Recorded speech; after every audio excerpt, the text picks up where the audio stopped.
காவிரி திரும்ப விஜய் கிட்ட சொல்லுவாங்க, எல்லாத்தையுமே வெண்ணிலா மறந்துட்டாங்க, கம்ப்ளீட்டா இந்த உலகத்துல இருக்க எல்லாத்தையுமே மறந்தாலும் உங்களோட ஞாபகம் மட்டும் வந்துட்டு அவங்களுக்கு இருக்கு. விஜய்ன்ற பேரை மட்டும் திரும்ப திரும்ப இந்த 4 வருஷத்துல ஆசிரமத்துல சொல்லிக்கிட்டே இருந்திருக்காங்க. ஆனா அவங்க உள்ளவங்களுக்கு வந்துட்டு என்னாச்சு, யார் விஜய் அப்படிங்கிற மாதிரி தெரியலையாமா. பட் விஜய்ன்ற பேர் மட்டும் தான் உங்க மைண்ட் ஃபுல்லா இருக்கு, உங்களோட மெமரிஸ் மட்டும் தான் மைண்ட் ஃபுல்லா இருக்கு. நீங்க நினைச்சா மட்டும் தான் வந்து வெண்ணிலாவை காப்பாற்ற முடியும், வெண்ணிலாவோட பழைய ஞாபகங்களையும் அவங்களோட ட்ரீட்மெண்ட் மூலமா வந்துட்டு கொண்டு வர முடியுங்கிற மாதிரி ஆசிரமத்துல சொன்னாங்க. சோ இது எல்லாமே உங்க கையில தான் இருக்கு. இதெல்லாம் தெரிஞ்சிருந்து கூட காவேரி கிட்ட வந்து வெண்ணிலா பத்தி உண்மையை சொல்லாம மறைச்சு வச்சிருந்தா நான் என்ன சொல்றேன், உங்களுக்குள்ள வந்துட்டு பிரச்சனை ஆயிருமோன்றதுக்காக நானும் அஜயும் அமைதியா இருந்தோம். காவேரி இப்படி பண்ணுவா நான் நினைக்கவே இல்லை அப்படிங்கிற மாதிரி சொல்ல உடனே விஜய்க்கு கோவம் வந்துடும். ஏன்னா வந்துட்டு ராகினி எல்லாத்தையுமே மேனிபுலேட் பண்ணி பேசுவாங்க, காவேரிக்கு எதிராக எகெயின்ஸ்டா வந்துட்டு போட்டு கொடுப்பாங்க தெரிஞ்சு நீ கொஞ்சம் நிறுத்து, காவேரி பத்தி குறை சொல்றக்கோ இல்ல காவேரி கூட எதுவும் பேசி சண்டை போடுறதுக்கான நேரம் இது கிடையாது. அப்ப இந்த ஒரு வாரமா மறைச்சிருக்கானா அதுக்கு பின்னாடி கண்டிப்பா ஒரு காரணம் இருக்கும். அவன் ஒரு வாரமா என்கிட்ட எப்படி இருந்தாங்கிறது எனக்கு தான் தெரியும். இந்த ஒரு வாரத்துல அவ ரொம்ப டிஸ்டர்பா இருந்தா, ஏன் இப்ப அவளா நினைச்ச மாட்டேங்க அந்த வீட்டுக்குள்ள வெண்ணிலாவை கூட்டிட்டு வந்திருக்கா, அவன் மறைக்கணும்னு நினைச்சுதான் வந்துட்டு வீட்டுக்குள்ள வெண்ணிலாவை கூட்டிட்டே வந்திருக்க மாட்டா. வெண்ணிலா உயிரோட இருக்கிற விஷயத்தை என்கிட்ட சொல்ல மட்டுமே செஞ்சிருப்பான். காவிரியோட கால் தூசிக்கு கூட யாரும் வர மாட்டாங்க, காவிரியோட நல்ல குணம் வந்துட்டு யாருக்குமே வராது, எந்த பொண்ணுனாலும் இப்படி முடிவெடுக்கவே முடியாது அப்படின்ற மாதிரி ராகினி முன்னாடியே பேச ராகினிக்கு அப்பவே டவுட் வந்துடும். என்ன அஜய் உங்க அண்ணா வந்து வெண்ணிலாக்காக எல்லாமே வந்துட்டு யோசிப்பாரு, வெண்ணிலா தான் உலகம் பேசுவாரு, அப்படி இப்படி எல்லாம் பில்டப் பண்ண இப்ப என்ன காவேரி பக்கமும் பேசுறாரு, காவேரி முக்கியமா வெண்ணிலா முக்கியமா இப்ப நம்மளே கன்ஃபியூஸ் பண்ற மாதிரி இருக்கு, இவர் என்ன கேரக்டர்னே புரியவே புரிஞ்சுக்கவே முடியல அப்படின்ற மாதிரி ராகினி தலையில அடிச்சு அஜய் கிட்ட சொல்லிட்டு இருப்பாங்க. இரு ராகினி நீ அவசரம் பண்ணாத, அண்ணா என்னதான் முடிவெடுக்கிறாங்க என்ன சொல்றாங்கிறது கவனிப்போம் அப்படின்ற மாதிரி சொல்ல உடனே விஜய் வெண்ணிலா கிட்ட போய் தயவு செய்து வெண்ணிலா இவ்வளவு நாள் உன்னை பார்க்காம இருந்ததுக்கும் உங்ககிட்ட வராம இருந்ததுக்கும் நான் மன்னிப்பு கேட்டுக்கிறேன்.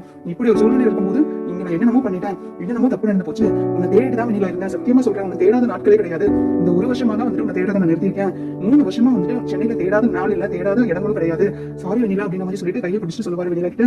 எப்படியாவது உன்னை பழைய மாதிரி வீட்டு கொண்டு வர வேண்டியது எனக்கு பொறுப்பு. நான் இருக்கேன் வெண்ணிலா, இந்த உலகத்துல உனக்கு யாருமே இல்லைங்கிற மாதிரிலாம் கிடையாது. அப்பா அம்மா போனா என்ன, அப்பா அம்மா போன வழியை எப்படி தாங்கிக்க முடியாம இப்படி மெமரியில சாணியும் அதெல்லாம் விட்டு மறந்துடு, நான் இருக்கேன் உன்னை காப்பாத்தி திரும்ப கொண்டு வர வேண்டியது என் பொறுப்பு அப்படின்ற மாதிரி சொல்ல காவேரி அதை பார்த்துட்டு அழுகுவாங்க. பட் சந்தோஷம் தான் படுவாங்க. இவ்வளவு உண்மையா இருக்காரு ஒரு பொண்ணுக்காக, முன்னாடி லவ் பண்ண பொண்ணுக்காகவும் இவ்வளவு உண்மையா இருக்காருன்னா இவர் வந்துட்டு ஜென்டில்மேன் தான் சொல்லணும் அப்படின்ற மாதிரி மனசுக்குள்ள நினைக்கும். கரெக்டா வந்துட்டு விஜய் காவேரி கிட்ட போவாரு. காவேரி என்னோட சிச்சுவேஷன் என்னன்னு உங்களுக்கு நல்லாவே புரியும், இந்த மாதிரி ஒரு முடிவெடுத்து இந்த மாதிரி வெண்ணிலாவை கூட்டிட்டு வந்ததுக்கு நான் உனக்கு 1000 தடவை தேங்க்ஸ் சொன்னாலும் பத்தாது.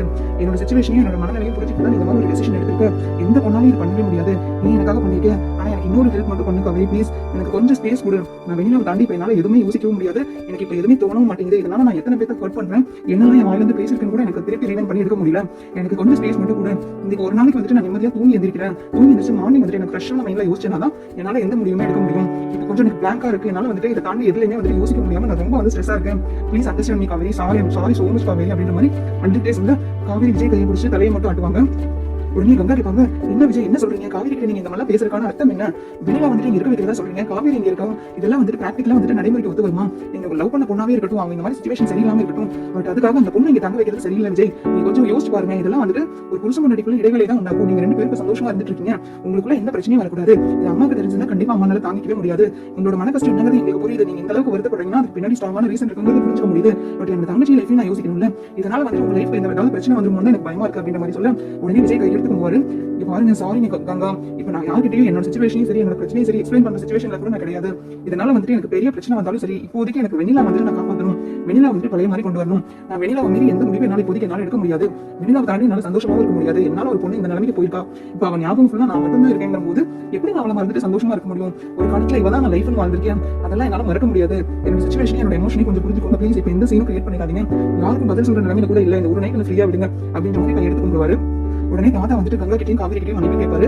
கங்கா தயவு செய்து இந்த பிரச்சனை எல்லாம் அம்மாக்கு தெரிய வேண்டாம் கங்கா, இப்போதைக்கு வந்து இது நமக்குள்ளேயே இருக்கட்டும், நான் வந்துட்டு இதுக்கு நல்ல ஒரு தீர்வா சொல்றேன், அது வரைக்கும் நீ அம்மா கிட்ட எதுவும் சொல்லாதமா, அம்மா தாங்கிக்க மாட்டாங்க, ரொம்ப மனவருத்தப்படுவாங்க, அவங்க எல்லாம் வந்துட்டு பழைய மாதிரி யோசிக்கக்கூடிய ஆளா இருப்பாங்க, பொண்ணோட வாழ்க்கை ஏதாவது ஆயமுங்கிற பயம் உங்களுக்கு கண்டிப்பா வரும், அதனால எனக்காக தயவு செய்து அம்மாட்ட சொல்லாதமா அப்படின்ற மாதிரி கங்காவோட கையை பிடிச்சிட்டு தாத்தா வந்துட்டு கெஞ்சி பார்ப்பாரு. அதே மாதிரி காவேரி கிட்டே சொல்லுவாரு, காவேரி இந்த தாத்தாக்காக வந்துட்டு நீ கொஞ்சம் வந்துட்டு பொறுமையா இருமா, நான் என்னங்கிறது பேசுறேன், நீதான் எங்களுக்கு எல்லாமே, இந்த வீட்டுக்கு வந்துட்டு நீதான் எல்லாமேங்கிறது எப்போதும் மாறாது, அதுக்கு நான் சத்தியம் பண்றேன், அதுக்கான எல்லா உறுதியும் நான் கொடுக்குறேன், நானும் பாட்டியும் இருக்க வரைக்கும் இந்த வீட்டோட ராணியும் சரி இந்த வீட்டோட எல்லாமும் சரி நீ மட்டும் தான், அதுல எந்த விதமான டவுட்டும் கிடையாதுமா, அதனால வந்துட்டு இந்த விஷயத்தை வந்துட்டு நீ கொஞ்சம் வந்துட்டு பொறுமையா வந்துட்டு எடுத்து யோசிச்சு பாருமா, நீ விஜய்க்காக எல்லாமே செய்வேன், விஜய்க்காக தான் இந்த பொண்ணையும் நீங்க கூட்டிட்டு வந்திருக்க, எவ்வளவு தைரியமா வந்துட்டு இப்ப ஏற்பட்ட காரியத்தை செஞ்சிருக்கேன்னா கண்டிப்பா வந்து விஜய்க்காகவும் எங்களுக்காகவும் யோசிச்சு பார்த்து தான் எதுனாலும் பண்ண வேண்டும் நம்பிக்கை எனக்கு இருக்கு காவேரி, என்ன மன்னிச்சிரு காவேரி, விஜய்க்காக இந்த பொண்ணுக்காக வந்துட்டு நான் உங்ககிட்ட மன்னிப்பு கேட்கிறேன், எங்களை மன்னிச்சிரு காவேரி அப்படின்ற மாதிரி தாத்தா சொல்லு.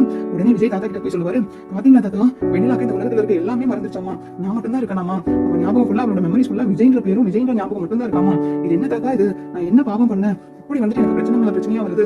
என் வெண்ணிலாக்கு வந்துட்டு நான் இந்த மாதிரி கொடுமையில தான் வெண்ணிலாவை பார்க்கணுமா?